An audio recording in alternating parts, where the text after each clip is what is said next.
you ultimately landed a role playing Bruce Lee in a Quentin Tarantino movie. For me as a martial artist, that's got to be the most intimidating role, man, to like play Bruce Lee.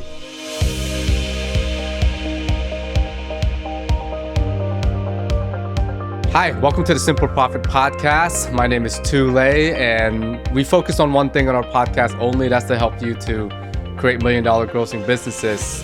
Give us a follow on YouTube, Spotify, Apple, or wherever your favorite podcast platform is. Today, I do have the pleasure of welcoming Mike Moh to our podcast. Mike holds a 6th-degree black belt with the American Taekwondo Association, and he is legitimately a film star. I believe this is something that every martial artist wish to be at one point or another. And more importantly, he is also the founder of Moh's Martial Arts, which he operates 3 very successful locations in Wisconsin. Mike, thanks for being here, man. It's my pleasure, too. It's good to see you last week at ACA Worlds and now in the virtual space. I appreciate you. Yeah, so Mike's been a My Studio supporter and a friend of ours for a long time, so appreciate you, man. We always joke around the reason why we partner with ATA is really because of you. So we had a good chance to catch dinner with you and Rochelle. That was really nice, man. So appreciate you. Yeah, no problem. And just a quick correction. We used to be Moh's Martial Arts, but now that we're multi-location, we're LVLUP Martial Arts.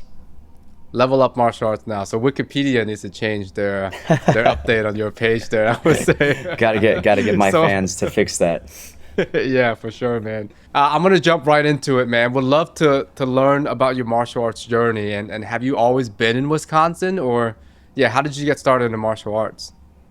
I started when I was 12 years old in Woodbury, Minnesota, which is a suburb of St. Paul. I was always just enamored with pop culture, martial arts things. So anything that was Ninja Turtles was my first love, then Power Rangers, and then my dad and I started watching Jackie Chan and Bruce Lee movies. So that's what really got me excited about martial arts, and finally got my mom to sign me up at the school that was connected to the grocery store she always went to. And that from that moment, it was kind of over. Like every other sport I was in kind of fell to the wayside, and I became all-in martial artist. Yeah, that sounds good. So you started at 12.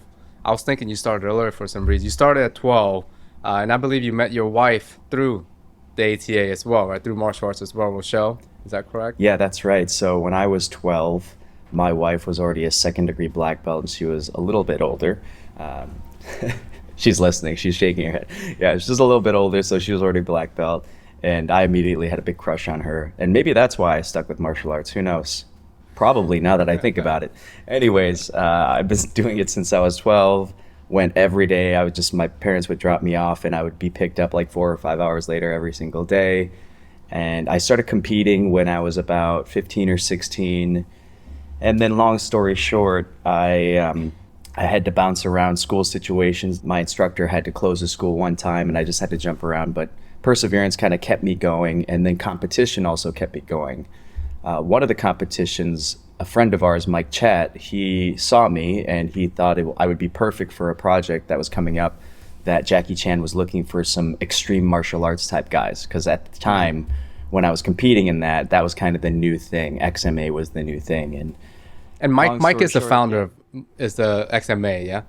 Yeah, he's the founder of XMA, the branding behind the extreme martial arts. And I sent in a videotape to Mike, and then 2 weeks later, I'm in Hong Kong on a Jackie Chan set, which was crazy at the time. It still is kind of crazy how that all happened.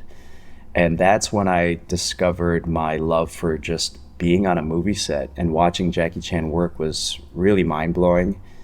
They say never meet your heroes, but he is an example of somebody who not only exceeds what you think, but he's just the real deal. And that's what inspired me to follow that path, because I never thought I would actually be in movies. I was always just kind of like, as an Asian kid, I'm going to pretend to be Bruce Lee. It was never a real thing, especially growing up in, the Midwest.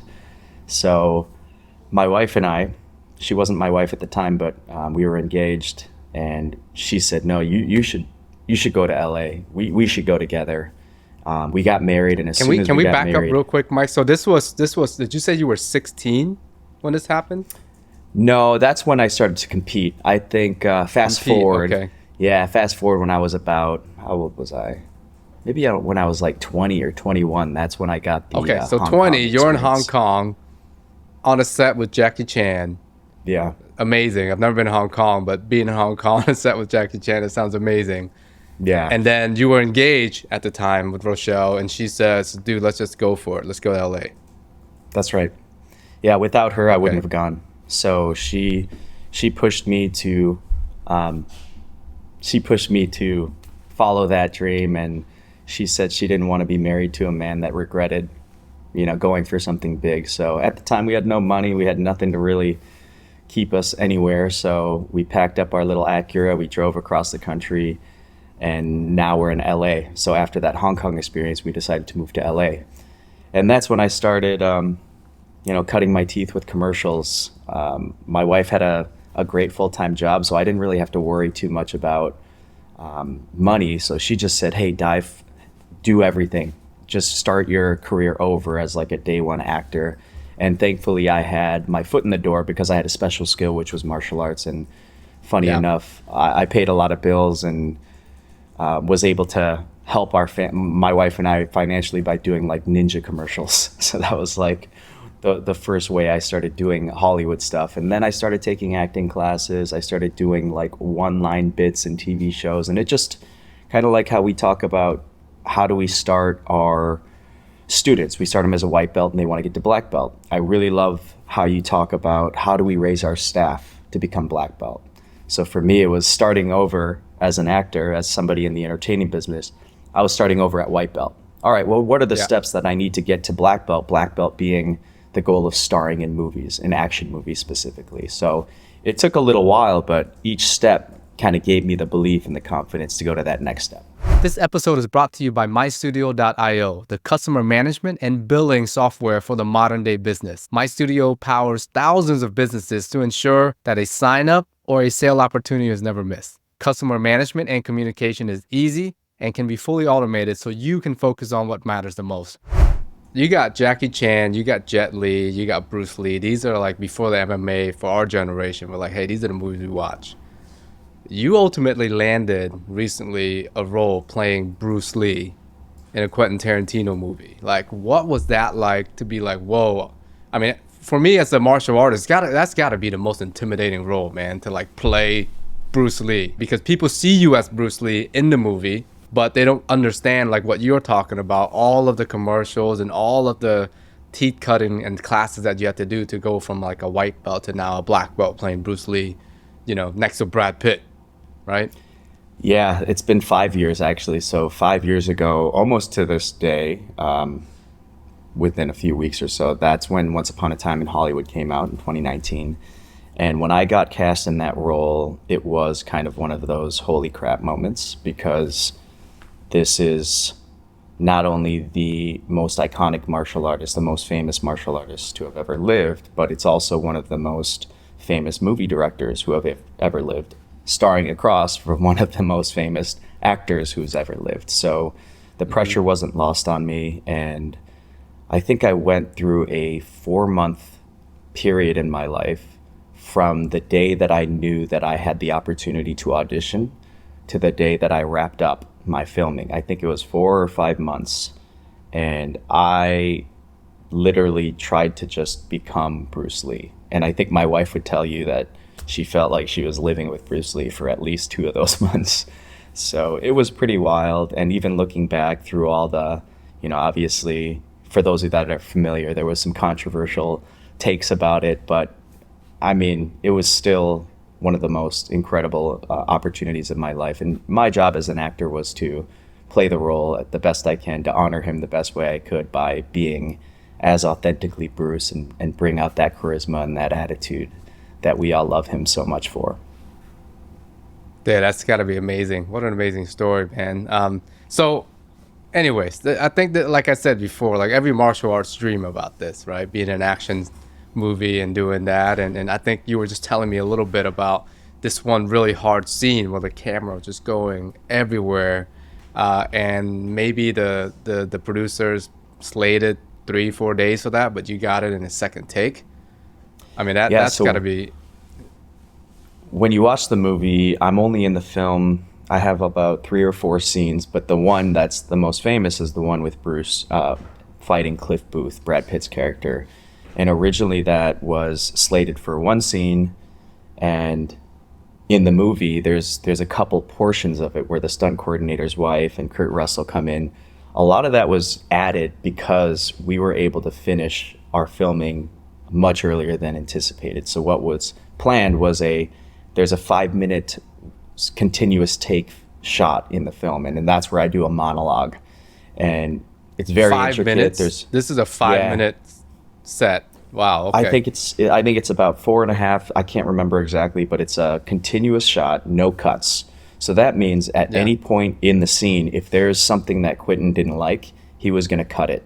So he gave us 3 or 4 full days to do it, because it's not just the actors, it's not just the camera, but it's the extras. Is there going to be a plane flying over? Is there something about the composition of the shot that Quentin doesn't like? So it had to be perfect. And if you know anything about Tarantino, he is just very meticulous about everything. So we had practiced it, we had rehearsed it, and then when it came to shooting, he brings us over and he's like, listen, there's going to be a time, whether it's today, tomorrow, the next day, where everybody's going to start getting really excited because we're getting through the whole shot. Make sure you stay focused and don't let your emotions show that we're getting it. Just stay focused. When you hear cut, that's when we can celebrate that we got it. I think it was the second take. First take, we did it, and I can't remember what happened. Maybe I flubbed a line, or maybe the timing of the camera crane was off. But cut, no big deal. We go again.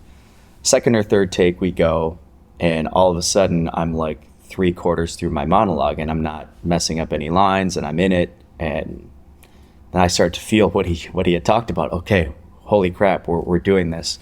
Stayed focused. We get to the end, and the continuous shot ends when I do a second flying kick, and then he grabs, and we just wipe across the frame, and that signals the end. He says cut. Everybody is like frozen for a bit. We're looking around, and then Quentin starts to celebrate. He jumps around, and then me and Brad start to celebrate. The whole place starts to celebrate because we got it like very early on. And for the producers, I'm sure they were happy. So you're actually fighting. I've not seen him, but you're fighting Brad Pitt. So how, like, obviously we see the shot, but how much practice, and time did you spend with Brad Pitt doing it for this particular scene? So they had me, they paid me for like 4 weeks of rehearsal, which is, you don't always get that luxury. And then the last 2 weeks they brought Brad in, and he was actually filming at the time. So he took 2 hours every day out of his schedule to come and rehearse with me. And originally the fight scene was a little longer, and I think they do that by design, obviously, just to tighten it up and to make sure that the best parts of the fight are in the movie. And so that quick scuffle that we have is 4 weeks of work squeezed into that so cool. little bit of the film. And it was worth every bit, because Brad and I had really good chemistry and we worked well together. And then to kind of go back to that one take scene, in that scene I do 2 flying sidekicks. And the first one, part of my thought is don't break Brad Pitt's ribs, because I actually have to touch him, otherwise it won't sell, because it's a long shot. And we celebrated. So you actually kicked him. Oh yeah, not flying hard, sidekick, but you have to make contact for him to react to it. So part of it is amazing, like, all right, if you miss, you don't give him anything to react to. It's going to look fake. They're going to call cut. If you hit him too hard, well, that's a wrap on production, because Brad Pitt's in the hospital for the next, however many days. Yeah. So there was a lot of pressure legit, for sure. After we got it the first time, Quentin says, I can't remember the exact words, but that was the first time I experienced one of these things. He says, that's a wrap. We got it, but we're going to do it again. And then he asks the whole film crew, he says, why? And then the whole crew, unbeknownst to me, they all said, because we love making movies. So we had to do it again. And he calls that the little sister, just in case they go back and watch it and it wasn't like perfect. They do another one for safety. We got that one again. We had a more muted celebration because we already got excited about the first one. And because we finished so early, Quentin went back and he wrote some more stuff for the scene because we had 3 more days on that location. So that's the story of that scene. That's awesome, man. Appreciate you sharing with the audience. I think people find it interesting to kind of see a little behind the scene of what happens in these movies. So you're doing this, right? And for me, at least, I known you as Mike Moh, the martial arts school operator. So when did you open up your school, and how did you juggle, your acting career with running a very successful school? So how did that happen? So I believe it was 2000. Well, man, it's been a while. When we moved to LA, the idea was to launch my acting career, and I still did some teaching on the side just to pay some bills and to help out. And I never thought that I would have a full-time school out in California, just because if you've ever been there, like, things are really expensive. So to have a lease out there, especially in LA, is really challenging thing to do. Yeah. So I did a lot of private lessons. Sure. I did a lot of, contracted teaching work at different gyms. But after my first son was born, we started thinking, maybe this isn't where we're going to be long term. And then when my daughter was born, we were like, definitely not the place we want to be long term as far as what's best for our family. So after our daughter was born, we decided to move to Wisconsin because my wife got an opportunity to transfer her job. And I started looking around the Wisconsin area. I said, wow, Madison's a really great place to live. It hasn't really been fully capitalized in terms of like professional martial arts schools. So I, at the time, was kind of against it because this is when I was starting to get some momentum. This is before Once Upon a Time in Hollywood. This is before I had kind of some of my bigger breaks. And at the end of the day, she just said, hey, look, why don't you go fly out there, take a look at the houses? And sure enough, I went out here and I said, wow, like, this is really nice. And after looking at housing prices in Los Angeles, coming to Madison, which, is a little bit more reasonable, I said, okay, yeah, let's do it. And before I moved, I said, well, I got to figure out how to continue acting because this is really passion. This is a real passion of mine right now. So I figured out Chicago's about a 3-hour drive. I secured an agency in Chicago to make sure that I could continue to audition for roles. So we moved. I started a club here in our little town. I basically took over a community center Taekwondo program from an instructor I actually had connections with, and that's where I started Moh's Martial Arts. And while I was running Moh's Martial Arts, once or twice a week, I would drive to and from Chicago, which is like 6 hours of total driving. I remember some weeks I would drive to Chicago, do an audition that took 5 minutes, and then drive back. And then that night I'd be teaching classes in the community center. So for a while it was a grind. It was not glamorous. I just remember lugging pads into the rooms because it's not a permanent space. And after 9 months, our 30 students became 90 students just from word of mouth. And I was not planning on opening a full-time location because I wanted to kind of focus on acting. But can I touch on this point real quick, Mike? This is new to me, and I think this is really important for our users to understand. Before you even open up the school, you took over a club. There's no rent or very minimal rent, I'm thinking? There's none, yeah. Actually, the guy that I took over from, he negotiated an 80-20 split, which to me was incredible, which is zero overhead. And you're telling me I can take more than half of the revenues? And that was an easy negotiation to purchase that from 80-20 is perfect, right? Which means if you made $100, you pay this community center $20. That's right. And you take 80, right? So remember, one of the KPIs I always share is regarding your gross versus the rent that you pay needs to be 5. So total gross divided by total rent needs to be over 5, which is 20%. So whoever negotiated that, great job. Okay. Yeah. So you literally took pads and things, went to this place, and if, excuse my language, shit hits the fan and it doesn't work out, you're not stuck in like a 10-year lease. Exactly. Yeah, zero risk. Ideal situation, right? So instead of him starting a school in California, LA, which I think you would still do fine, there's just so much more risk there, right? Absolutely. Testing the water in like a club or something like that, I think is a perfect way to do it. 30 students you started, how long did it take you? Did you say 9 months where it became 90?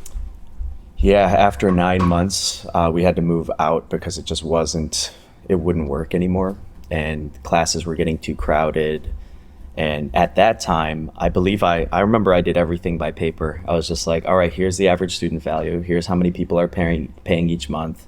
And then when it got to the point where I was comfortably paying rent and any other expenses that I would have in my first location, that's when I knew it was time to go. I think I could have done it at 50 students, but at that point it didn't make sense because I would still make more at the community center when I had to pay, $1,500 or $2,000 in rent. So I got to a point where when is going to be the time where, obviously we're full enough to move at this time, but when our net income would be greater and the benefit of me teaching at this place would be better financially.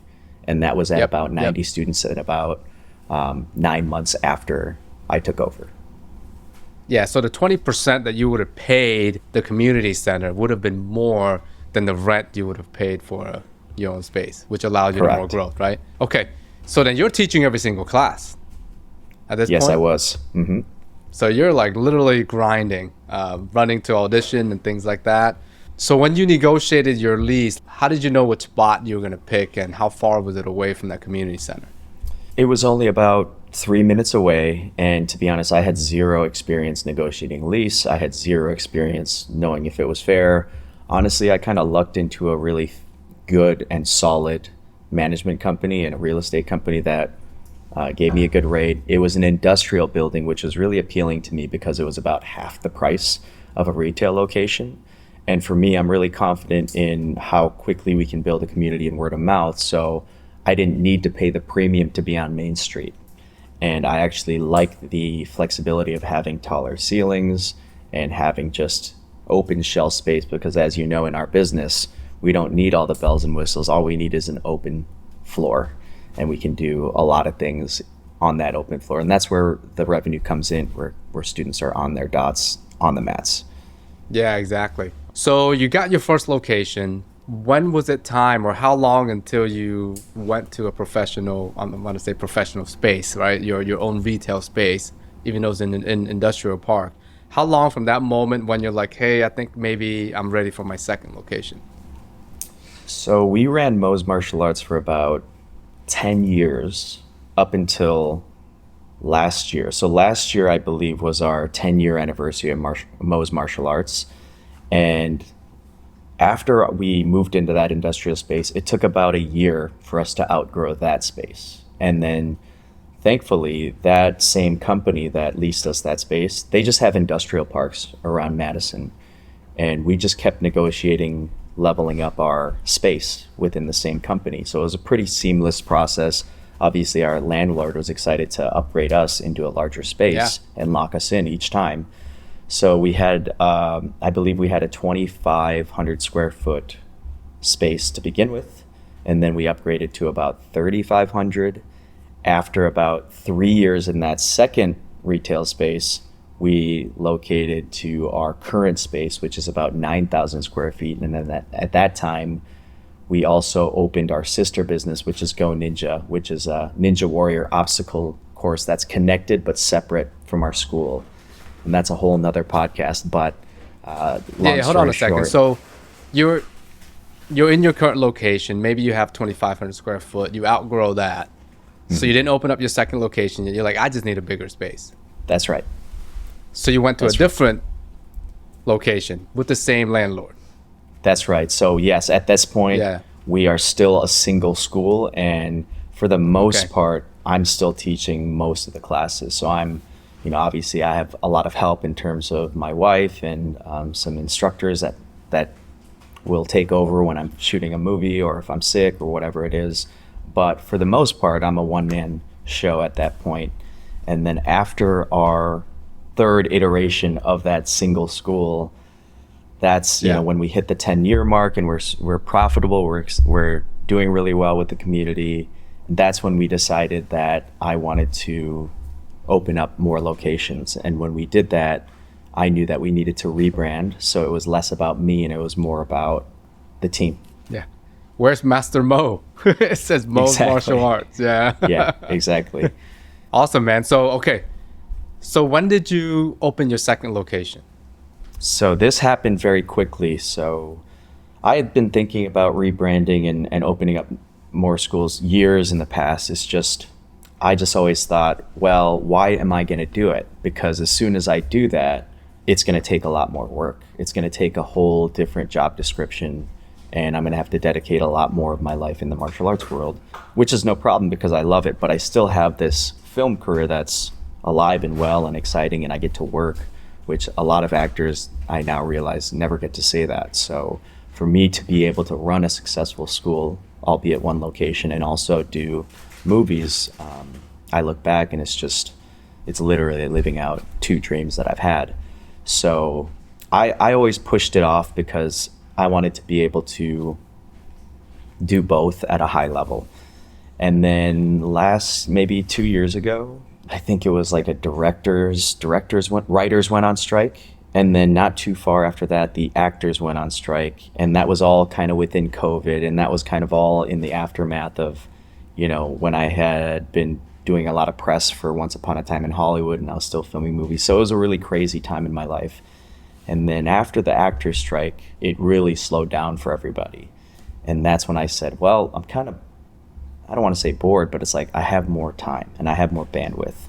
And that's when I decided, okay, we're going to expand. And I credit Adam Kiefer because at the time I was working with Relentless CEO Mastermind, and they've got a lot of great minds in there, and I was just motivated to scale and to see how many more lives we could affect positively in the Madison, Wisconsin area. And that's when we became LVLUP Martial Arts. Our second location opened at the end of last year, and it officially opened January 1st. And then our third location officially opened on April 1st of this year. So back-to-back years, you went from 1 to 3 locations. Yeah, it was like a snap. And I read the book 10X is Easier Than 2X by Dan Martell. And to be honest, if we had the right people, I would have preferred to open 5 because I knew it was going to be a big learning curve to go from single school operator to multi-school operator. And I just figured, well, we're going to have to open all these things. We're going to have to do this. Why not do all that at the same time? Because we're going to have to go through that process anyway. It just so happened we had the right team, and we made the right hires to be able to open 2. And I think looking back, I'm kind of glad that we just stuck with 2 to begin with, and then in the future we can go 1 or 2 at a time moving forward. Man, that's really amazing. So one of the things that always slows expansion down is staff, right? How did you build your staff so that you're able to, because once you go to 2 locations, you, Mike Moh specifically, cannot be in 2 places at once. Once you open up 3, it's kind of like, why am I even there, right? Yeah. Teaching the classes, right? I need to manage and run my business. I can't teach classes. So it's kind of like McDonald's CEO saying, I need to go cook burgers. No, you got to run and grow the business. So how did you assemble your team to be able to grow that quick? Yeah, and I should say that even before thinking about multi-school operations, I remember maybe it was when my studio first launched, you had a summit in Virginia, and I was one of the people that was there. And I always admired how you guys ran a multi-school operation, and I always thought it was cool that you never had to be there. And I've heard enough stories about people opening up second and third locations, but I think the common through line in the failure of those schools is because it relied too heavily on its owner. The owner had to be in a location. So I wanted to make sure that if we're going to open multiple units, that our team is strong enough to not need me at all. And that is when we made some hires and we brought in some people. We actually moved, I believe we hired 3 full-time instructors, and we moved them to Madison, Wisconsin to team up with some. You move people, so you hire people that is not your students, I'm guessing. You're moving them. Where did you find these folks? One was a ATA instructor that had been out of the game for a couple of years. He was in Phoenix. Okay. And man, I had very creative ways to scout, and I have a very high standard when it comes to teaching. I think it's important that they're solid martial artists, but more importantly, can they connect with kids? Can they build a community? Are they the type of person that parents, students, and people in the community would aspire to be like? And that's really important for our Level Up Martial Arts purpose and the things that we value. So yeah, one, we moved from Phoenix, one, we moved from Arkansas, and one we hired from another martial arts school that was non-ATA in the Madison area. Yeah, so this is kind of similar to ours, right? All of ours are kind of outside hires, well, not kind of built internally, because I don't think you can scale that fast that way, which is fine if you do it when you grow your own students to be the instructor. So Mike, I asked these questions from multiple operators, and I love it because it allows, let's say if I had some answers to this, or maybe you had it when we were building, maybe it'll save us some times. Like, what would be like one decision that you made in the past in business, if you given the opportunity to do it again, you make a different decision? Oof, that's a really good question. I tend not to, I try to do my best to look forward and not look back and try to change things, because we are always learning things from missteps. And that's a really good question. I think I would have opened more schools earlier. Even when I was filming movies, even when I was doing all this stuff, my excuse was, oh, I don't have enough time. And when I look back, I definitely had time. It's just, it was my mindset that was holding me back. And while I'm glad that we're at where we are today, I know if I'd started 5 or 6 years sooner, I would have been able to hire more people and change their lives, because we're paying them a good wage and that we're allowing them to do what they love to do. And instead of changing 500 students' lives right now, we could be doing 2,000 or 3,000 people that we could build confidence, and we can give them a purpose and help them find, the things that they're good at in life. So that's the one thing I would change. I would have started earlier. Beautiful, man. How about what's the best decision that you've made for your business? Best decision I've made for my business is to marry somebody who would balance out my crazy ideas. Because if I executed on every single idea that I came up with, I think we'd still be in business. I just don't think I would have my hair as much, and I think I'd just be a lot more stressed. So I think that is one of my qualities, where I don't overthink things and I execute, but at the same time, I don't always think things through. So having a wife that'll help me talk through my ideas and to kind of balance out my ambitions has been a really great thing. And just overall, having somebody that you can trust, whether that's your wife, whether that's a business partner, whether that's a business coach or mentor that you hired, I think that's a necessity for a martial arts business operator. Yeah, that's great insights right there, man. So what's the goal for Level Up Martial Arts, Mike, with the next 5 years? We had a business mission statement that included the phrase 1,000 martial arts students by the end of 2025. And now, knowing that that's the goal, like, we will have to open 1 or 2 more units. So I think that is the goal. I do not want to rush. Now that I am in the weeds of operating 3 locations, I realize how important. I knew it was important to have solid staff, but now I know how important it is to hire the right people. So that's not something I'm going to rush. If it comes to it and we're ready to open a school and we can hire a couple of people to reach that goal, but I'm not 100% sure, I would rather modify the goal than to hire somebody that's not the right person. So I think that's really important, that we have the right people that fit our culture. And when those people come around, whether it's tomorrow or in 3 years, I'll always say that Level Up Martial Arts is hiring passionate instructors that want to make a difference in people's lives. So the goal is, 1,000 students by the end of 2025, but it's always flexible. It's never what you think it is, and anything can happen, but that is our current GPS waypoint. I love it. So if you're an ATA instructor looking to make a career and you don't have a path to do it, I recommend calling Level Up Martial Arts. And Wisconsin seems like it's cold, but it's not too bad because Mike Moh likes it. That's right. Yeah, we've been here for over 10 years. I never thought that I would say that, but we love it here in Madison. 4 seasons is good variety is the spice of life. And, now I'm fortunate to have a position where in the winter months we can plan a couple tropical vacations per year. So that'll help you deal with the snow. Yeah, and then plus I think you appreciate it more, right? To be, when it's cold, you be in a tropical location. That's right. Mike, man, love it. Would love to get you in another podcast or talk about this other business, what you said in another podcast, but that'll be for another time. If you enjoyed this show, please share it with a friend or with your team, especially people who are looking for multi-location, just as Mike. Check out mystudio.io, guys, for the CRM and billing platform that sponsored this particular podcast. Mike, appreciate your time again, brother.